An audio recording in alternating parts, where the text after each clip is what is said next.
les faux pas. N'oublie pas les premiers pas vers la liberté. Je suis membre du Rassemblement Héritage et Modernité.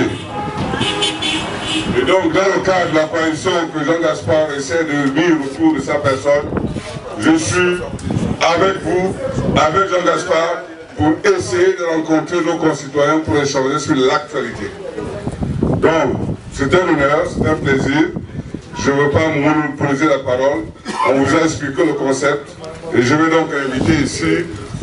J'ai failli m'habiller en bleu-blanc ce matin quand j'ai su que vous veniez parce que ça m'aurait rappelé que le lycée dans lequel j'ai été, peut-être je crois 1 an après, c'est vous qui le dirigiez.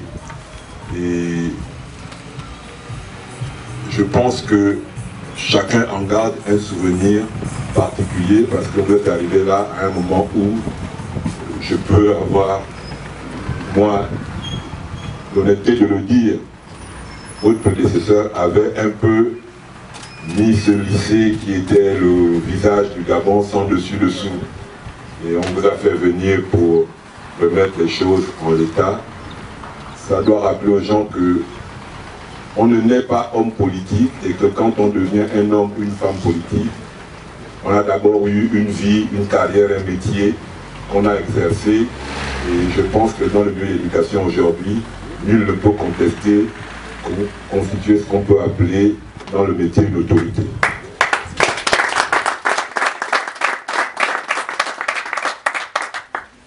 D'aucuns disent qu'il faut se présenter, donc vous comprendrez que je suis passé par le lycée Léon-Bas. C'était après l'école urbaine qui était mon école primaire.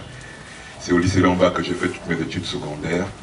Mes études supérieures, j'ai eu à les faire dans le Haut-Ogooué, à l'USTM et ensuite à l'étranger. Avant de travailler, parce que j'ai aussi eu à exercer un métier que j'ai aimé dans l'administration. J'étais au ministère des Finances. J'y ai travaillé de 1997 à ma sortie de l'Institut d'économie et des finances jusqu'en 2009. Et puis en 2009, il y a eu une élection présidentielle. À cette élection présidentielle, j'ai été avec un candidat, M. Baobam, et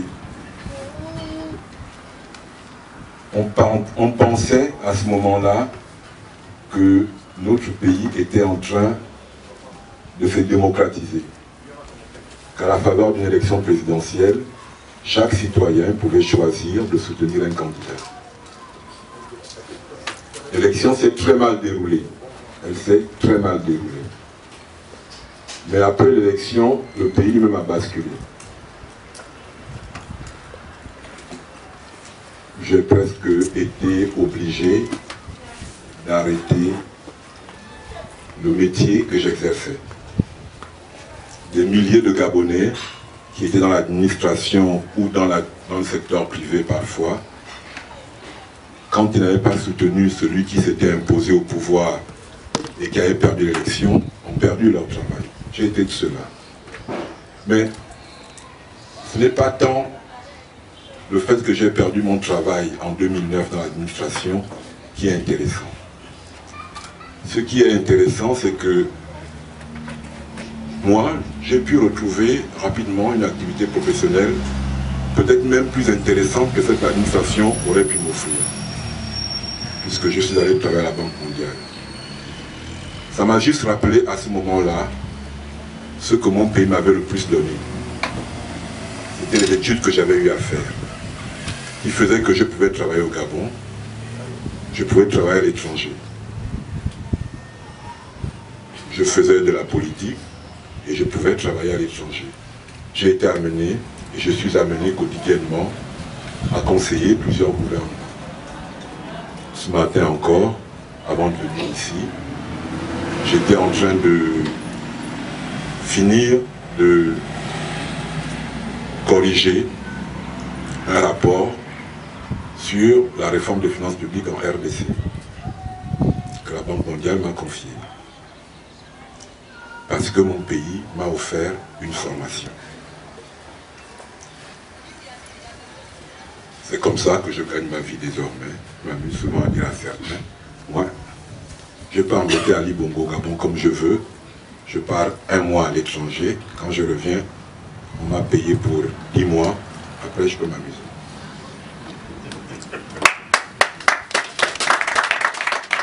C'est pour cela qu'il est important que nos enfants puissent aller à l'école, puissent se former. Tous nos enfants. C'est important. Quand on a un métier, je puis vous le garantir, on trouvera toujours le moyen de s'occuper. Je fais cette parenthèse parce que quand on parle du Gabon, on ne parle pas de choses théoriques. On parle de ces réalités-là. Quand on parle d'un pays, on parle des femmes et des hommes de ce pays. On parle de leur quotidien, de leurs espérances, de leurs attentes, de leurs rêves. Je peux le dire quand je vois des jeunes ici. Moi, j'ai eu le droit de rêver quand j'étais jeune. Et j'ai même eu la possibilité de réaliser mes rêves. Le pays me l'a permis. Quand j'étais à l'école primaire, la classe la plus bondée que j'ai vue dans ma vie, je l'ai découverte en licence à Nantes, à la fac, où on était 150 dans la classe. Au primaire, on était 30-40 maximum. Au lycée Léon Bas, on n'atteignait jamais 40 élèves dans une classe. Alors quand je suis allé à Massoukou, c'était le pire, parce que là-bas, on était, je dis souvent, on était 18 en première année. On était 5 en deuxième année. Mais on partait en salle d'informatique, il y avait 20 ordinateurs.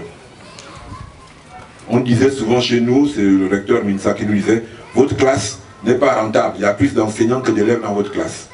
Parce qu'on était 5 élèves dans la classe, il y avait une douzaine d'enseignants, de profs d'université. C'est pour cela qu'après la deuxième année, on nous envoyait tous en France. On était boursiers. La bourse arrivait tous les mois. J'ai fait mes études en France. Je n'ai jamais eu besoin de travailler. Je n'ai jamais eu besoin de travailler parce que j'avais ma bourse tous les mois. Ma bourse me permettait de payer ma chambre en cité universitaire et de vivre. J'ai mon fils qui est en France aujourd'hui. Je crois même qu'il me coûte plus cher là-bas que ma propre vie ici. C'est cela quand on parle de notre pays. On parle surtout de nos jeunes. De dire qu'il faut qu'on puisse leur offrir une espérance. Qu'un jeune puisse se dire, si je vais à l'école, je vais être quelqu'un. Si je vais à l'école, je vais être quelqu'un. Et qu'on lui donne cette école. Et qu'une fois qu'il a fini cette école, qu'il devienne quelqu'un.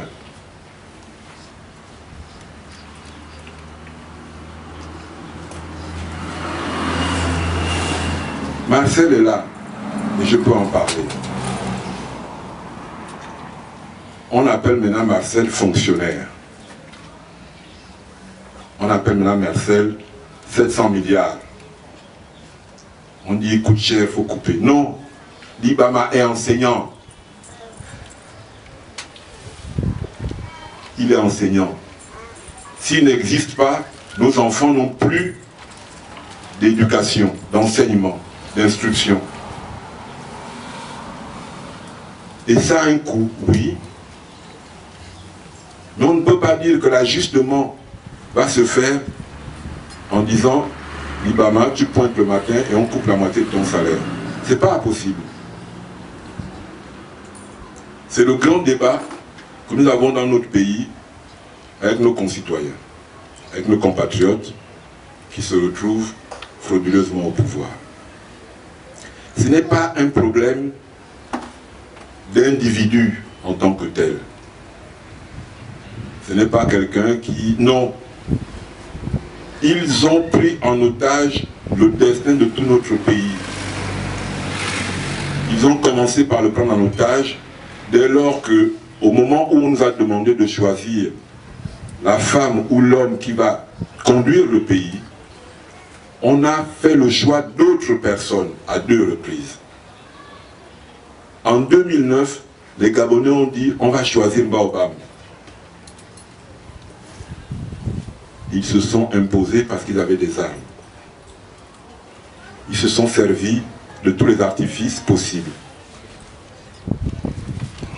Ils sont restés au pouvoir de 2009 à 2016. Le pays a sombré, sombré, sombré. On nous a reposé la question en 2016. Les Gabonais ont dit, nous, vous étiez imposés par la force, on croyait même que vous vouliez tellement notre bien que vous avez voulu forcer pour être là. On n'a rien vu. Ils ont choisi Jean Ping. Ils n'ont pas voulu. Ces compatriotes en sont venus à massacrer des enfants. Tout le monde l'a vu. Tout le monde le sait. Et depuis, le pays ne cesse de s'enfoncer. Nous ne pouvons pas laisser sans rien dire des compatriotes mettre en péril toute notre existence et ne rien faire. Nous ne pouvons pas rester sans rien faire. C'est pas possible. C'est comme si vous avez un enfant qui est malade chez vous. Quoi qu'il se passe, vous devez prendre votre enfant et l'amener à l'hôpital. Et si vous devez faire 10 km à pied, vous les ferez parce que votre enfant doit être soigné.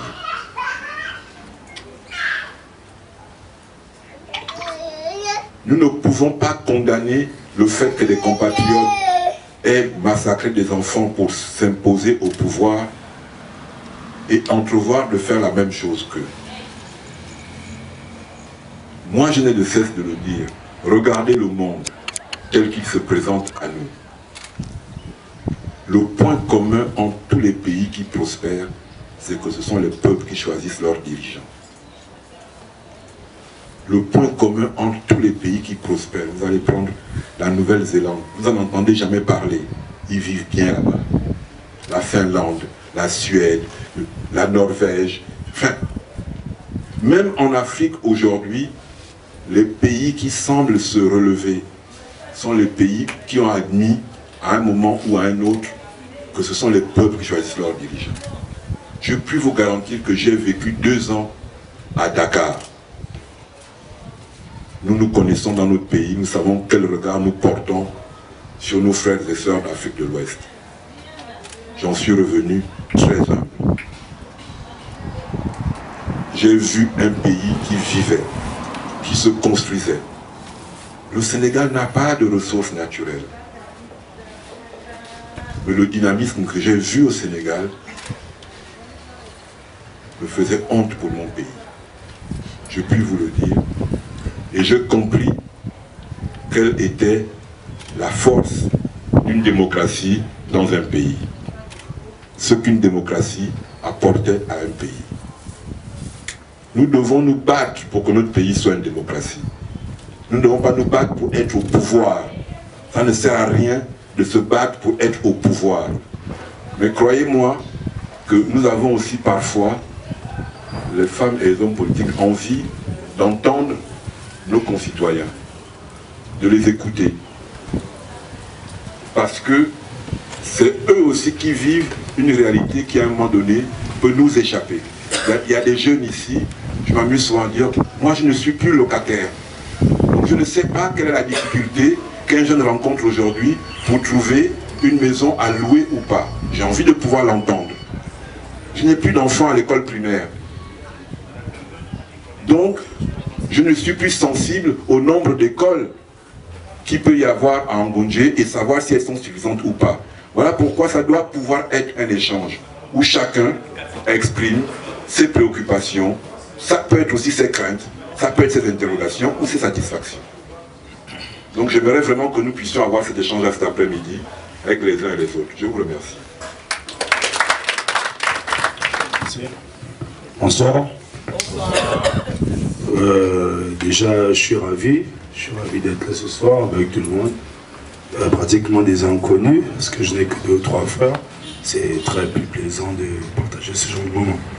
Bon, bref, on n'est pas là pour ça. Mais déjà, je tenais à remercier mon papa, Gaspard, parce que ce n'est que le prénom que j'ai retenu. Merci pour vraiment ce partage qui était vraiment instructif, c'était plus citoyen, c'était une parole plus citoyenne que, je vais dire, politicienne. Et je crois que c'est ça qu'on a plus besoin aujourd'hui, de citoyenneté. Bon, déjà, moi je viens plus pour la discussion, je ne vais même pas poser de questions ou quoi, non. Je pense que les questions, on les connaît tous. on les connaît tous dedans, on n'est plus là à se poser de questions, on est là pour trouver des solutions pour l'avenir. Moi, je vais être bref par rapport, j'ai vu, c'est l'UN. C'est l'UN. L'UN, déjà, pour moi, c'est l'un des partis, depuis 2009, parce qu'on va dire c'est un renouveau 2009. 2009, l'UN, c'est l'un des plus gros partis de l'opposition. Et je crois que c'est l'un des partis piliers du Front pour l'alternance. Bon, il y a eu ce qui s'est passé, il y a eu des alliances, des divisions après, des alliances, des divisions. Bon, moi, c'est ça mon problème. Parce que, comme a dit Papa Gaspard, on ne peut pas, on n'est pas là pour chercher le pouvoir. On est là pour chercher l'alternance. Mais, franchement, à mon humble avis, j'ai l'impression que les partis de l'opposition actuellement, c'est plus ce pouvoir qu'ils recherchent. Et c'est très grave. Le seul argument que je vais donner, c'est les résultats des élections 2016, des élections présidentielles 2016. Géographiquement parlant, je vais laisser les chiffres et les pourcentages, je vais juste parler de géographie. C'est-à-dire, sur 9 provinces au Gabon, on a vu l'opposition remporter les élections sur 6 provinces. Et les provinces les plus peuplées. Le PDG et Dali Bongo, ils n'ont gagné que dans 3 provinces et les provinces minoritaires. On connaît la population de Logo-Lolo, moi-même j'ai vécu dans Logo-Lolo, je connais la population. Logo-Ivindo, au Togo, je ne crois pas que ces populations puissent... Je suis du Wellington, je ne crois pas qu'elle peut tester avec celle du Wellington ou de l'estuaire ou de Logo-Maritime. Donc c'est pour dire que géographiquement, nationalement, l'opposition a gagné. Parce que l'opposition était une seule personne. Tous derrière Jean-Ping.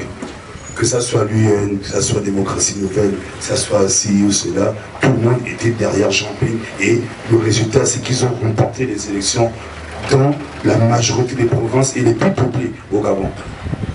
Ça, c'est nationalement. Internationalement, on va, sur un plan continental, on va retenir que l'opposition remporte des élections en Afrique.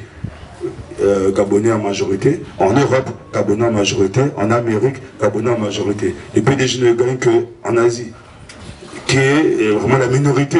Je ne sais pas s'il y a même 800 Gabonais en Asie, je ne crois pas. Voilà. Donc ça veut dire que géographiquement, l'opposition, pour moi, a remporté les élections. Géographiquement.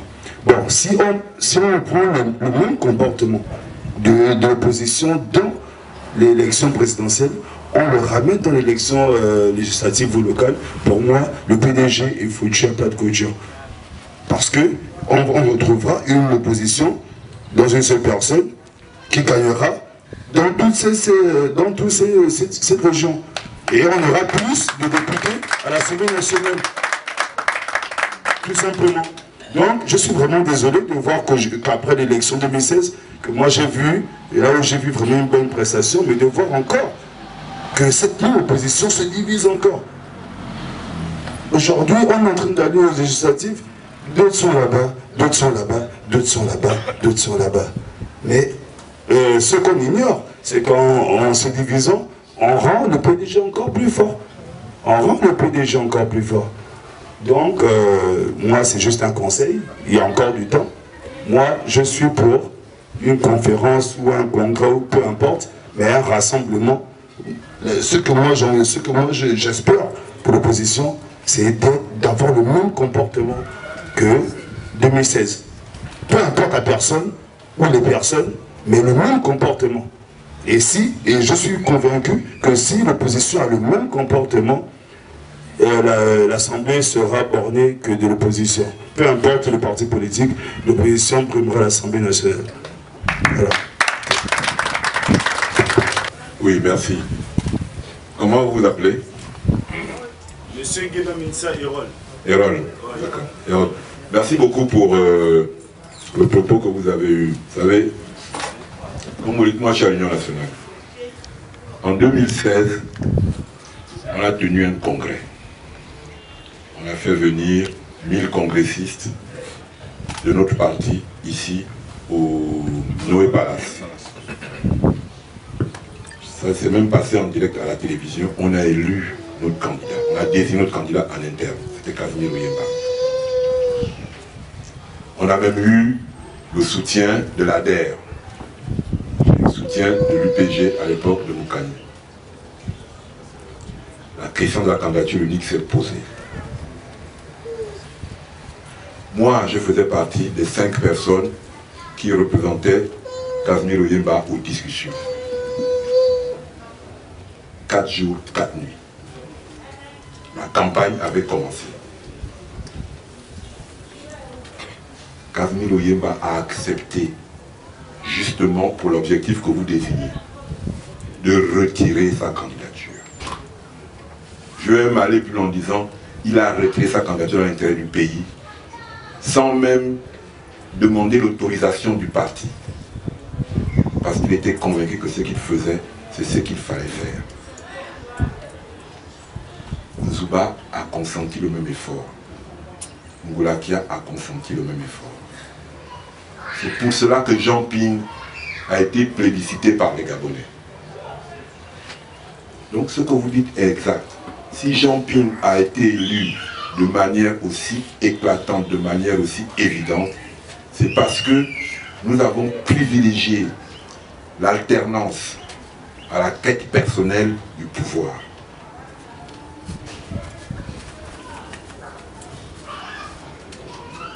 Nous avons été quelques-uns, très tôt, mais vraiment très tôt, à faire exactement la même analyse que vous venez de faire. C'est-à-dire à un moment où on n'avait pas encore fini de pleurer les morts. On était quelques-uns, il y en a quelques-uns qui sont là. On a fait cette analyse à la commission communication de Jean Ping que je présidais, où on se réunissait encore, en disant faisons de la politique. Voici les résultats que nous avons eus sur le pays. Les législatives devaient avoir lieu au mois de décembre. Si nous partons à ces législatives dans les mêmes conditions, on récupère le pouvoir. Mais je crois aussi que ceux qui se sont imposés au pouvoir ont perçu le même danger. C'est pour cela que depuis, ils n'ont de cesse que de reporter au point où aujourd'hui, plus personne ne sait dire quand ces élections vont se tenir. Mais nous avons conscience de ce qui fait notre force aujourd'hui, c'est aussi notre unité. Nous nous battons pour cela. Ce n'est pas facile. Ce n'est pas facile du tout. Comme je vous le dis, nous y sommes parvenus le 16 août 2016, mais la quête du candidat unique avait commencé depuis septembre 2014. Depuis septembre 2014, ceux qui se souviennent, on s'était retrouvés en Tchoréré, après avoir passé près de 2 mois de discussion, confidentielle, mais c'est pas facile d'y arriver. On croyait qu'on avait déjà raté, parce qu'après 2014, 2015, les mêmes qui étaient tombés d'accord n'étaient plus d'accord, on ne savait pas quelle était la procédure. Vous vous souvenez de ces débats-là. On a fini par y arriver et nous en sommes fiers. Et je pense que cette fois encore, on va se donner les moyens d'y arriver. Ce n'est pas un hasard si Nazaire est assis ici. Il vient de l'Assemblée héritage et modernité. Ce n'est pas un hasard. Nous avons à l'esprit que si nous voulons réellement, non pas que Ntoutoum soit député, ce n'est pas ça qui est essentiel, mais que l'alternance survienne dans ce pays, nous devons pouvoir présenter 143 candidats en capacité d'être élus dans le pays. Et l'unité passe par cela. L'unité passe par cela. Je le disais à d'autres parce qu'il faut être prudent. C'était difficile. 143, ça commence à être les restes. Donc, soyez indulgents. Si on arrive même à 100, 120, on aura déjà beaucoup fait. C'est le sens de notre démarche. On ira aussi loin qu'on pourra. C'est une affaire d'humain. C'est une affaire d'humain. C'est pas facile. Même au sein du parti, Marcel Diabio est là, Madame Missambo est là. La semaine dernière, il fallait qu'on discute dans notre parti déjà des compagnons qui se retrouvaient à 2 sur le même siège. Déjà dans le parti, c'est pas simple. Quand c'est maintenant deux partis, mais je crois que si des Gabonais comme vous se lèvent pour insister et nous rappeler notre devoir de le faire, ça va aussi nous faciliter la vie, comme vous venez de le faire. Je vous remercie.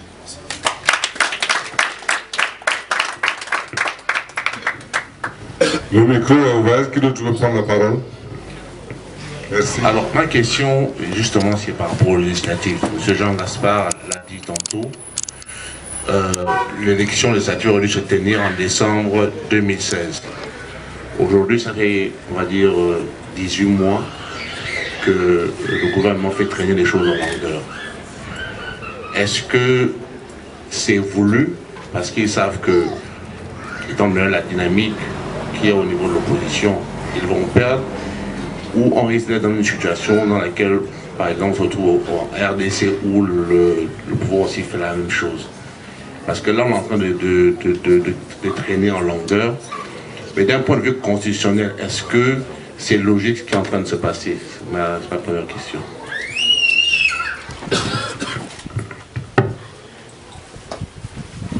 Je pense qu'il faut être d'accord pour se dire que si nos compatriotes avaient une chance de gagner les élections législatives, elles se seraient déjà tenues.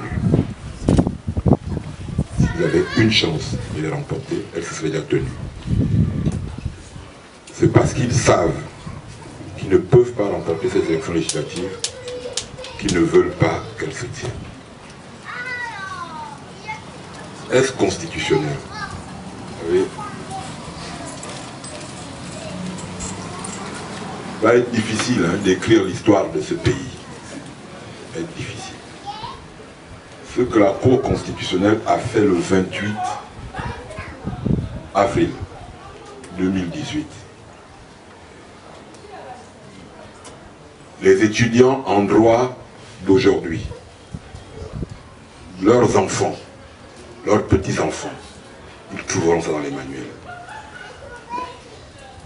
Ils le trouveront dans les manuels. Vous savez, la constitution gabonaise ne peut être modifiée que par deux catégories de personnes.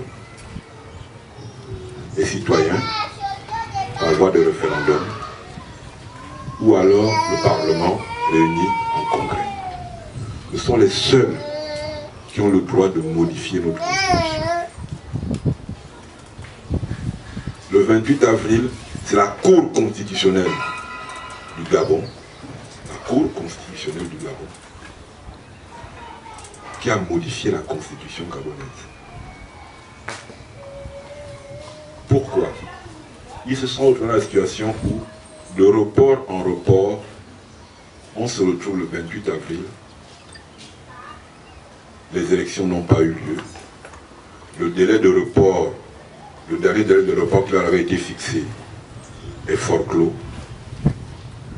et le gouvernement leur dit qu'est-ce qu'on fait. Eux, ils répondent en disant, bon, je vais d'abord modifier la constitution pour avoir le droit de vous dire ce qu'on fait. C'est comme ça qu'elle a modifié la constitution et elle a décidé de dissoudre l'Assemblée nationale. La Cour constitutionnelle. Elle a décidé de révoquer le gouvernement. Même par simple logique, les membres de la Cour constitutionnelle sont pour partie nommés par l'Assemblée nationale. 3 membres de la Cour constitutionnelle sont nommés par l'Assemblée nationale. Donc l'Assemblée nationale ne peut pas être dissoute par des gens qu'elle a elle-même nommés. Et la Constitution ne le prévoit pas. Ils l'ont fait. À telle enseigne qu'aujourd'hui, je mets quiconque au défi de me sortir la Constitution du Gabon. Que quelqu'un me dise aujourd'hui quelle est la Constitution du Gabon. Parce que notre pays ne peut plus aujourd'hui poser sur une table sa Constitution.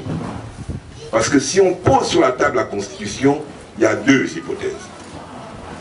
Soit on intègre les articles que la Cour constitutionnelle a modifiés. Et cette constitution devient elle-même inconstitutionnelle. Parce qu'elle comporte en son sein des articles qui ont été modifiés par une personne autre que le référendum ou le Parlement réuni en congrès. Soit on ne met pas ces articles, et alors on a un problème parce que l'Assemblée nationale manque à l'appel. Notre pays n'a pas d'Assemblée nationale aujourd'hui. Le 9 août, ça fera 100 jours que notre pays n'a pas d'Assemblée nationale. Et il n'y a aucun délai. C'est-à-dire qu'en réalité, si ces messieurs dames le veulent, on peut finir l'année comme ça, recommencer 2019. Rien ne leur impose aujourd'hui d'avoir une Assemblée nationale. Voilà la situation dans laquelle la Cour constitutionnelle a placé notre pays. Voilà pourquoi je dis que ceux qui feront des études de droit, je le sais par un ami, d'éminents juristes sont en train d'essayer d'écrire des articles aujourd'hui, scientifiques, pour comprendre ce qui s'est passé au Gabon. Ils ont du mal. Ils ont beaucoup de mal. Et j'avais dit un jour à l'ambassade de l'Union européenne, demandez un peu au journal officiel de vous envoyer la constitution du Gabon, vous verrez qu'ils ne peuvent plus vous l'envoyer. Parce que notre pays aujourd'hui a un problème avec cette constitution, dès lors que les 3 articles avec lesquels la Cour constitutionnelle s'est amusée ont rendu les choses impossibles à lire. Merci. Je suis professeur Ngondong Simon-Pierre. Je suis philosophe. Je suis venu saluer ce qui se fait ici. Parce que je suis ce qui se fait ici de très loin et de très près. Et je dis, actuellement, le mot grave n'est pas suffisant. C'est gravissime. C'est d'autant plus gravissime que on s'attaque aux intelligences. On s'attaque à l'intelligence. Si j'ai bien suivi le discours de Jean Gaspard, il a posé l'intelligence, la construction du savoir, comme cela sans quoi un pays ne peut se constituer. Il a posé la formation comme cela sans quoi on ne peut pas rêver. Et nous, on ne rêve plus. Nos enfants ne peuvent plus rêver. Je suis venu à titre symbolique avec mes 2 enfants pour qu'ils entendent ce qui se dit et ce qui se fait. Jean Gaspard, tu te rappelleras qu'il y a 1 an, je t'appelle, je suis en France. Parce qu'on soupçonne tous ceux qui sont intellectuels et qui sont à l'étranger d'être non seulement opposants, mais aussi des attaques, enfin, allez-y dire ce que vous allez penser. Et dans la diaspora où j'étais, vous avez vu quand je suis arrivé, je suis malade. Mais ils sont allés jusqu'à me couper le salaire, tout malade, et hospitalisé à Lyon. Je venais d'être hospitalisé. Une piqûre coûtait 15 000 €, sans assurance. Heureusement que je suis enseignant en France, que les amis français ont pris cela en charge pour me soigner alors que je suis intellectuel gabonais. Vous voyez comment se fait la fuite des cerveaux. Jean Gaspard, il est grand technicien des finances au Gabon. Vous voyez à quoi il sert aujourd'hui? À d'autres pays, à la Banque mondiale. Comme si le Gabon n'avait pas besoin de ses fils pour se construire. Je dis c'est dramatique. On parle d'élection, mais qui veut-on élire? Si on ne pose pas en tête des intelligences. Je suis très heureux d'être à moins d'1 mètre que Madame Paulette Missambo. Que je vais surprendre, que je finis mes études en France, j'ai été coopté par le Canada en éthique médicale, et j'arrive au Canada. Le Canada voit que mes travaux sont très intéressants, on veut me prendre mes travaux, je porte plainte à l'université, l'université me donne mon salaire annuel de 180 000 $ en une semaine de toute l'année, et je rentre chez moi au Gabon. Et je dresse un dossier, une thèse, pour la remettre à Mme Paulette Missambo, qui était ministre de la Santé à l'époque. Mon dossier n'est jamais arrivé chez Mme Paulette Missambo. Il est resté sur la table de mon collègue de l'université qui se trouve aujourd'hui toujours dans le PDG. Comment voulez-vous construire un pays où l'on fait de la façade? Un pays qui n'a pas besoin de ces techniciens, de ces stages, de ces sages. Je suis arrivé, j'étais assis là, vous avez vu, j'ai sorti un papier et j'étais en train de corriger. Je travaille pour le Canada, pour la France. Je roule dans ce pick-up qui est tout cassé, fatigué, avec une colonne vertébrale détruite. Mais mon pays, vous allez voir ceux qui sont là-bas. Lorsque 2009 arrive, lorsque ces gens-là sont venus au pouvoir, qui est-ce qu'on a nommé comme conseiller? C'est des gars qui faisaient parfois, qui lavaient dans les restaurants en France. Je connais beaucoup d'entre eux qui étaient nommés conseillers ministres. Ils avaient plus d'1 million de francs par mois. Ils n'ont jamais travaillé au Gabon. Jamais travaillé pour le Gabon. Actuellement, beaucoup sont repartis en France. Aujourd'hui, après avoir brûlé tout l'argent du Gabon, on nous demande à nous de payer ce que nous n'avons pas dépensé. Et si vous n'êtes pas là, on vous coupe le salaire. Qui nous a rendu malades? Ce sont eux. Qui nous rend malades? Ce sont eux. En attendant, vous entendrez que d'autres ont acheté de grosses voitures, ils font croire pour le Gabon. Je terminerai mon propos en disant, je pense, et je vous dirai pour ce que de l'UN, bon, j'étais l'une des premières personnes qui se sont inscrites à l'UN quand l'UN arrive. Hein. Mais la maladie faisant ce qu'elle fait, je suis parti. Pour ce qui est la formation, j'ai obtenu le plus grand diplôme qu'on obtient dans le système scolaire et académique mondial. Le plus grand diplôme.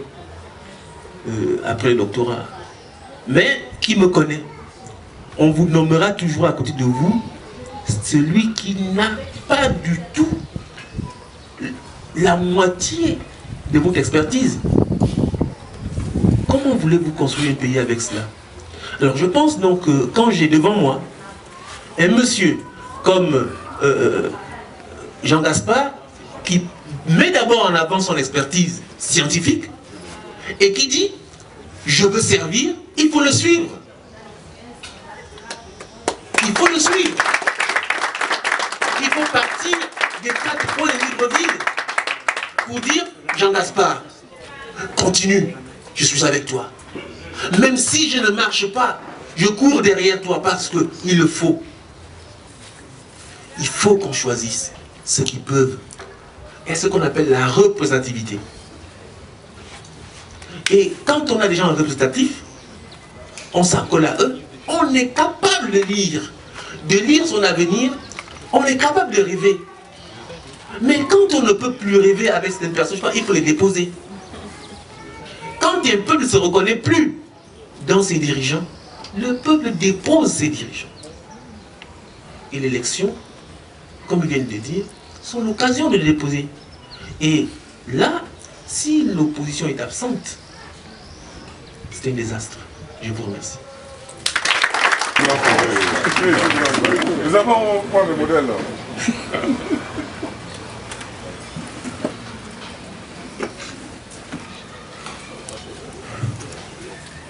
Moi, je n'ai pas prévu parler. Hein.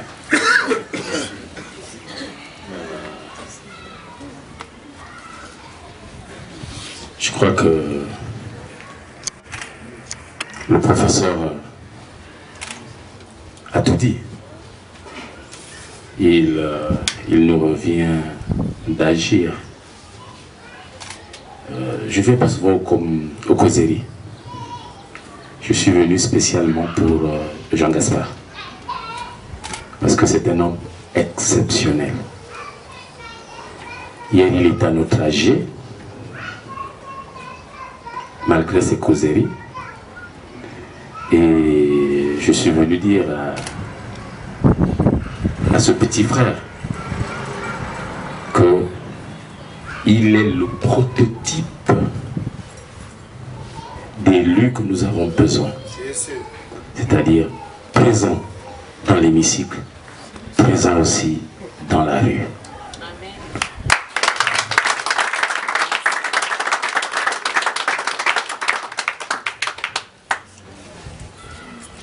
Vraiment sur la question, je ne voulais pas intervenir maintenant, parce que je suis sur d'autres sujets. J'ai fait le tour du Gabon, hein, et je fais toujours le tour du Gabon. C'est les scientifiques qui m'a dit que c'est celui qui a enquêté qui a droit à la parole. J'entends un débat nauséabond sur le fait d'aller ou de ne pas aller aux élections. Il y a ceux qui disent il faut boycotter. Puis boycotter, comment tu as menti? Je ne fais que ça. Et il y a pas meilleure opportunité de boycotter que les élections. Il n'y a pas meilleure crise que la crise qui survient toujours après les élections. Donc, si on est un activiste averti, c'est une opportunité. Je voudrais dire autre chose pour parler comme un député français. Jean Gaspard n'est pas naïf. C'est quelqu'un de très intelligent. Et des personnalités intelligentes, ça se remarque tout de suite.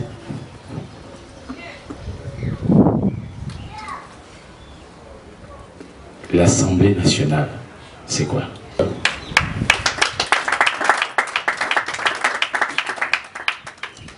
Et je vais vous donner un exemple pour que vous puissiez comprendre sur le porte-parole.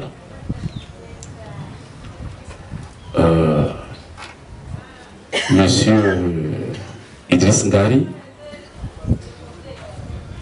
il ne fait pas partie de mes fréquentations. Je vais dire même que je ne le pige même pas. Mais une fois, il a fait une intervention à l'Assemblée nationale. Elle a fait du buzz. Je me suis reconnu en Idriss Ngari dans ce qu'il a dit à l'Assemblée nationale. Même si après, il a fait un rétro-pédalage. Si Jean Gaspard dit les mêmes choses qu'il dit ici à l'Assemblée nationale, ça fait le buzz. La parole sur le pouvoir. Vous ne croyez pas? Ce que nous sommes en train de dire dans nos petites réunions, à gauche, à droite, ça n'intéresse, ça ne touche pas grand monde. Quand vous dites la même chose au niveau de l'hémicycle et de l'Assemblée nationale, ça prend une autre connotation, ça prend une autre importance. Donc, cette fonction de porte-parole est assez importante. Et moi, je crois que Jean Gaspard a le profil du poste. Je dis bien, il a le profil du poste. Nous ne pouvons pas faire l'économie de l'action. Parce que tout va se jouer après ces élections. Et il n'y a pas d'incompatibilité d'être à l'Assemblée et d'être dans la rue. On peut être à l'Assemblée nationale et dans la rue si on le veut. Et regardez en France, est-ce que vous ne voyez pas que Mélenchon, comment ça s'appelle, la France insoumise, lors de la grève des transporteurs, ils sont dans la rue. Et c'est ces députés-là que nous avons besoin maintenant, qui viendront dans nos manifestations, hein, les syndicalistes, dans nos marches, draper du drapeau vert, jaune, bleu. Ça donnera aussi une autre connotation, une autre couleur au combat que nous sommes en train de mener. Donc il ne faut pas vous laisser distraire par des oiseaux de mauvais augure. Parce que moi j'ai fait le tour du Gabon et j'ai vu que partout il y avait un engouement pour ces élections. Et je vais vous raconter quelque chose. J'étais à Tchibanga, à Mouila, et j'ai rencontré deux enseignants qui sont venus, qui ont changé le lieu de vote. Ils disent maintenant qu'ils vont maintenant cette fois-ci voter à Mouila. Je dis mais pourquoi vous quittez Tchibanga, vous quittez Manji, pardon, pour Tchibanga? Vous savez ce qu'ils m'ont dit? Ils disaient que Maganga Moussavou l'a fait. Nous on vient s'inscrire ici pour régler le compte à Maganga Moussavou.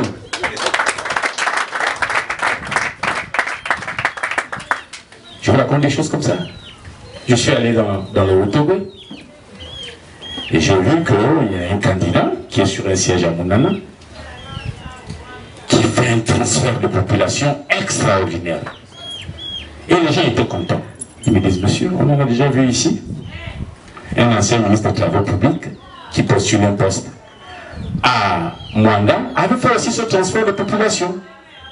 4 voitures ou 5 voitures de train.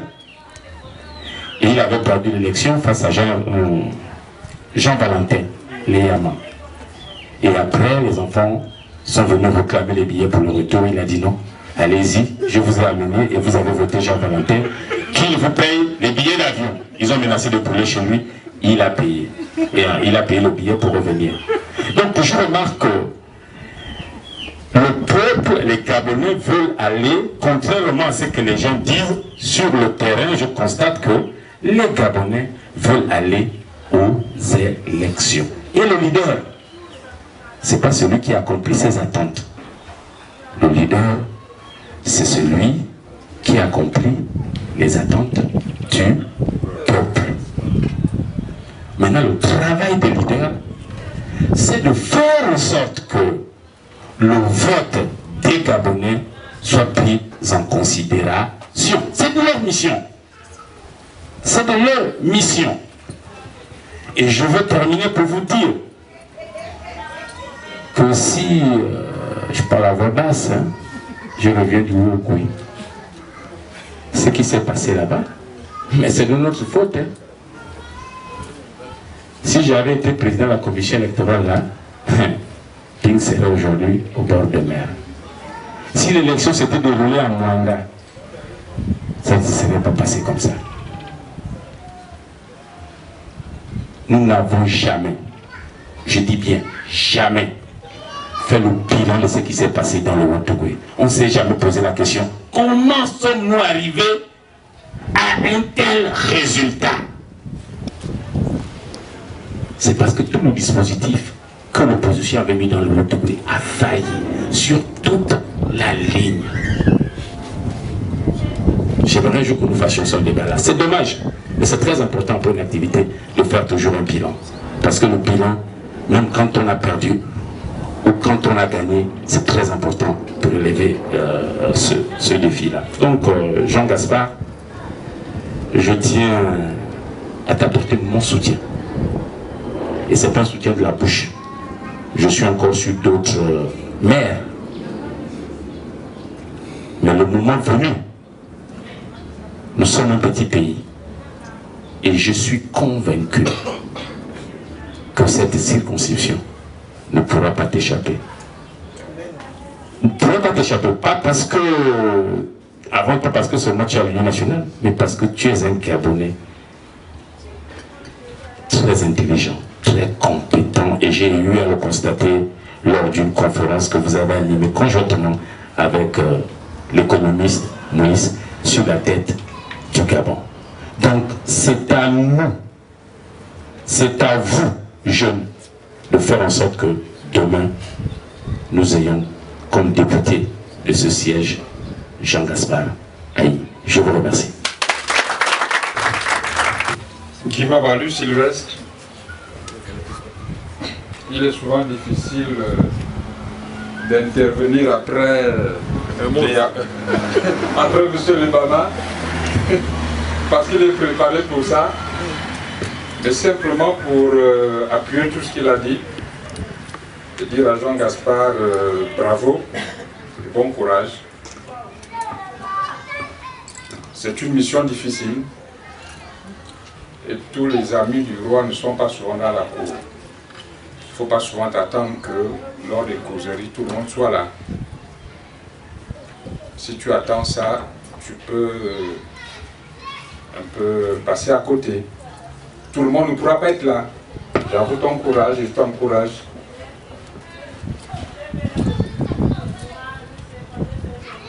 Bravo parce que je n'ai pas entendu au cours de cette causerie des injures. Je ne l'ai pas entendu. Au cours de cette causerie, je n'ai pas entendu de fausses promesses. Ça fait partie de l'homme. C'est encourageant. Et je retiens quelque chose de M. Lebama. Il a le profil du poste. Jean Gaspard dit, je veux aller à l'Assemblée pour me battre. Pour nous tous. C'est tout ce qu'il est venu nous dire. Organisons-nous, soutenons-le. Organisons-nous, soutenons-le. Et l'élection, souvent, ce n'est pas une question de parti politique. C'est vrai que c'est un parti politique qui le soutient, il représente un parti politique, mais c'est davantage un rendez-vous d'un homme avec une population. Jean Gaspard a un rendez-vous avec une population.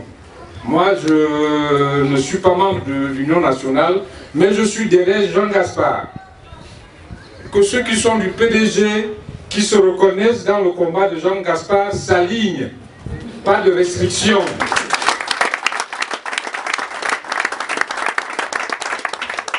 Alignons-nous derrière Jean Gaspard, quel que soit le bord politique. Et ce qui nous rassure, c'est qu'on ne critique personne. On parle des choses du pays. Je m'arrête là.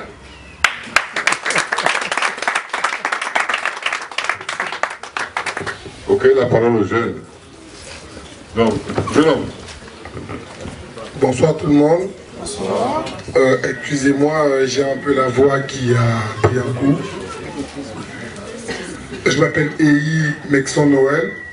J'habite ici depuis 1999, on va dire. Et moi, j'ai presque toute une bible de questions.